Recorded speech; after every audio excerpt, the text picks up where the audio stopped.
Donc, je reprends cette partie-là. Au fort grossissement, on voit que la fibre musculaire est constituée de parties sombres et parties claires. Donc, deux parties claires séparées par une partie sombre. Ceci est dû à sa composition par des protéines. Donc, il y a ce qu'on appelle de la myosine et de l'actine. Ceci, vous allez le voir au baccalauréat. Donc, ici, vous voyez une partie sombre et une partie claire et une autre partie claire. La partie claire est formée seulement de filaments fins,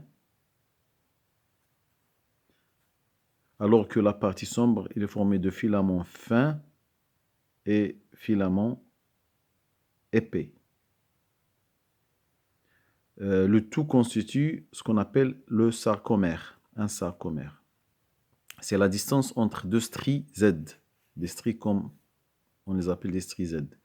On les voit ici. Donc la strie Z commence ici et se termine là. Lorsqu'on fait une coupe transversale au niveau de la fibre musculaire, on voit les points qui sont épais et des points qui sont fins.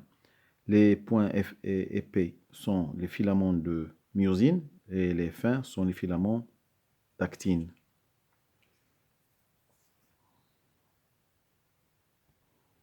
Pour terminer cette partie-là, on va parler de la jonction neuromusculaire, appelée aussi plaque motrice. Donc, on a à la fin de chaque fibre nerveuse qui va se lier à un muscle, une terminaison nerveuse. Donc, chaque terminaison nerveuse est constituée d'un produit appelé l'acétylcholine. C'est une matière chimique, une substance chimique qui va être déversée ou sécrétée ou excrétée au niveau de la zone intermédiaire, donc dans cette zone synaptique, si vous voulez, dans la plaque motrice, et cette substance qui est l'acétylcholine a des récepteurs spécifiques au niveau du muscle. Donc en recevant cette substance chimique, le muscle reçoit l'excitation, donc il effectue ce mouvement de contraction. Donc, il faut se rappeler de ce qu'on appelle la plaque motrice ou la jonction neuromusculaire normale.